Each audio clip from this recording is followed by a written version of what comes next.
We are in for a great treat today because we get to hear from a couple that recently moved here, and they're going to share their story with us. And I think you'll be inspired by what you hear, and I think you'll also find yourself even more grateful for what God has done in your life as a result. Because all of our lives have its own special twists and turns and all of that. But I think you'll be very moved by what you hear today. So I'm going to invite Shawn and Tessa Spriggs to come on up. They're going to share with us today about their journey.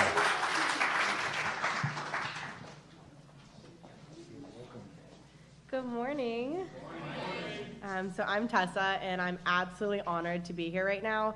And I hope by the end of the story, you'll understand a little more why it's so special to be here for me. So I was born in Atlanta, Georgia, June 11th, 1996. And several days after being born, after much consideration, my birth mom made the difficult decision to place me up for adoption. At the same time, Steve and Linda Rule, who had been waiting and praying for years for an adoption, were notified they would finally get their baby. Usually, adopted children are placed in a foster home until the adoptive parents take guardianship, but my mom was trained on the spot so they could act as the foster home and take me immediately, making me the 97th domestic adoption by Hope Worldwide. At the time of my adoption, my parents were members of the Orlando Church of Christ here. So technically, this is my first church home, which is part of what makes it so powerful that Shawn and I are here now. Not long after my adoption, my dad's job transferred us to Atlanta, Georgia, then to Nashville, Tennessee, and eventually Cincinnati, Ohio.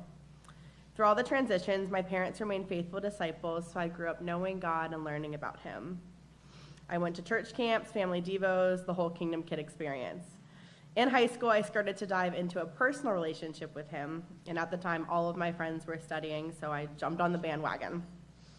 We got to the point in my studies where we started discussing what my sin looked like, and I was like, nope, not for me, because I wasn't ready to take on responsibility for my sin, so I stopped studying. Several months later, I had a super impactful conversation with one of my best friends about needing to be right with God, and I started studying again.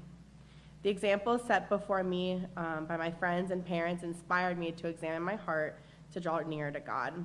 I was baptized September 18th, 2011, but the journey didn't end there. It was honestly only the beginning. Growing up, though I was grateful for my family, I had questions and doubts about myself that brought a lot of insecurities due to being adopted. Whenever someone would ask me about where I came from, I felt uncomfortable because I felt like I had a complicated past.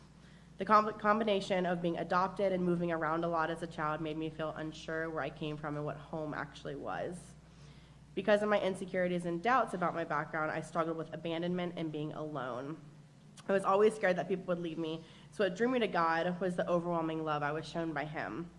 I was self-conscious about the fact that I was adopted until I started to understand that it was all part of His purpose. I always felt there was a reason for my adoption, even though I didn't fully understand the why. I knew that one day I would. December 5th, 2018, I found my birth mom. After meeting her, I was able to gain an understanding of her reasonings for placing me up for adoption. However, while that was helpful for me to understand, it was really recognizing God's plan for me that made an impact on my life. What used to bring me doubts and insecurities started to bring me comfort and strength, knowing that God put everything into place. Jeremiah 29:11 says, "For I know the plans I have for you, declares the Lord, plans to prosper you and not to harm you, plans to give you a hope and a future." As my relationship with God has grown through the years, I've come to the realization that He orchestrated my adoption story in an incredible way that led me here today. Amen. Psalms 139:14 says, "For you created my inmost being, you knit me together in my mother's womb. I praise you because I'm fearfully and wonderfully made. Your works are wonderful, I know this full well." God knit me together in my birth mom's womb and created a special journey for me. One of the many reasons God allowed me to be adopted in a disciple household was so that one day I could be an example and show my birth mom what it's like to have a relationship with Him. God has been with me, guiding my steps since before I was born. I'm in awe of the way God works for a purpose to bring us closer to Him. Psalms 138:8, the HCSB version, translates to say, "The Lord will fulfill His purpose for me. Lord, your love is eternal. Do not abandon the works of your hands." I no longer have to doubt myself or my past because I know where I come from. I come from God. I was chosen by him, created by him. I am loved by him, and he's my home. My past is not complicated. It is chosen. At this point in my life, I feel like I have come, honestly, full circle. The Chacones literally had an adoption ceremony for me here at the Orlando Church of Christ in 1996, and here I am 26 later sharing my life's journey with you. I'm here for a reason, and I'm so excited to continue to see God's plans unfold. Thank you.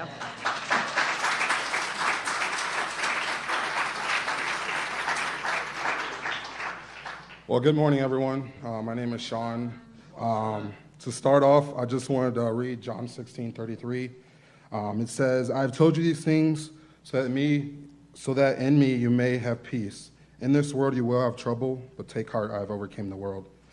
But specifically in that scripture, it says, "In this world you will have trouble." And through my life, I had a lot of trouble. Just to kind of give you guys a backstory, it's split into 3 sections, but the first part, I grew up in a single mother household with 4 younger siblings. My mom had guys in and out the house abusing her, and so the only way she knew how to cope with that was to abuse us. So she started abusing me and my siblings on a daily basis, started using drugs and alcohol to cope with all the pain and stuff like that. As time went on, I knew it was wrong, but I didn't have a father figure there to kind of like guide me into the right direction. But I always had a good relationship with my uncle, but my uncle had got in some legal trouble, ended up going to prison and stuff like that. And that was just a big toll on our family, which resulted in my mom, abusing us more, and she started abusing drugs and stuff like that. As time goes on, my uncle gets out of prison, turns his life completely around, and I wanted to go live with my uncle, but my mom, for some reason, didn't let that happen, so she continued to abuse us. And as time went on, I started to see things like, seeing her, burn my brother's hand on the stove, hit my siblings with hammers and stuff like that, and I just knew that wasn't right. And so my uncle found out that she was abusing us by the bruise and marks on our arms and stuff like that, and he told her she needed to stop, and she didn't stop. So the next day, my uncle made me go to school and report it to the principal, and right then and there, my life completely changed. They took me and my siblings out the house, and we ended up going to foster care.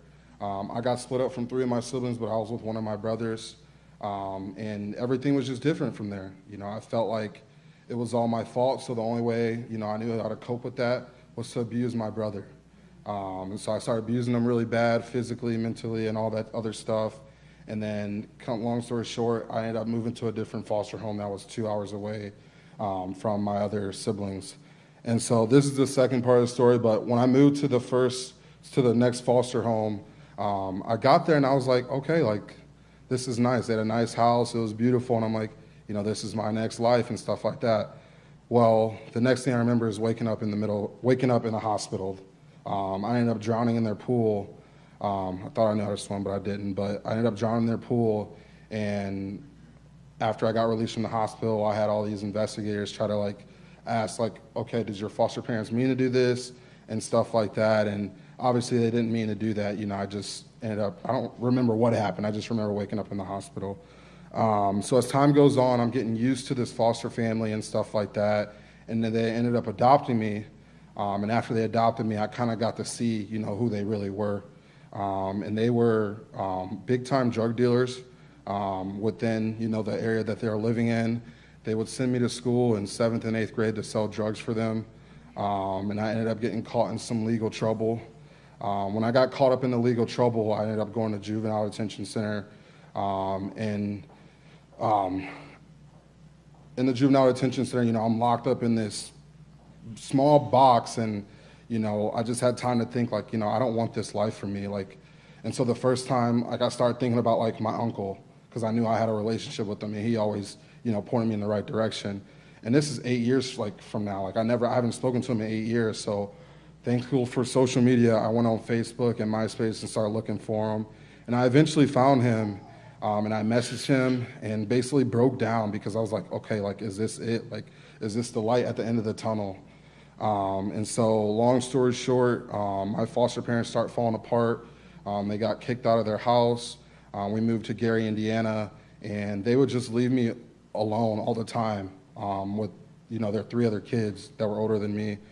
But I started reaching out to my uncle, and my uncle's like, you can't stay there. Like, you're not going to have a life. Like, this can't happen. So as time went on, my foster parents finally decided to let me move with my uncle to Cincinnati, but it was under one stipulation. My uncle had to pay $5,000 to the foster parents for them to take me. And my uncle's like, here's the money. Like, I don't care. Like, he needs to have a better life. And so my aunt and uncle traveled all the way down to Gary, Indiana to come and get me. As they got there, my foster dad was like, I'm going to need an additional $3,000. And so my uncle pulled out his wallet, gave him the money, and then I ended up moving to Cincinnati. When I moved to Cincinnati, my uncle kind of aligned things like, okay, like, you need to do this to change your life around. Like, all that stuff from the past, like, that's from the past. Like, you can become a new person. So I ended up changing my grades around, had football scholarships and stuff like that. But I kind of knew something was still missing just because, like, I saw my aunt and uncle have a good life, but I still saw, like, tendencies of what a worldly view looks like. So, like, for example, like, them arguing, fighting with one another and stuff like that. Well, as time went on, they actually got reached out to by the teen leaders in Cincinnati, and they ended up studying the Bible, and they got baptized in 2011. After they got baptized, I literally saw a 360-degree change just from there. Well, 180, yeah, 180, not 360. Yeah, 180-degree change just in their relationship, and I was like, okay, like, this is weird, like, I want to, like, see what's going on. So I started, going out to teen events and stuff like that. And, I think the thing that I wrestled with the most was, like, like, God, why would you make me go through all this? Like, why would I want a relationship with you if you make me go through all this? And so the teen leaders showed me Jeremiah 29:11, like, the plans.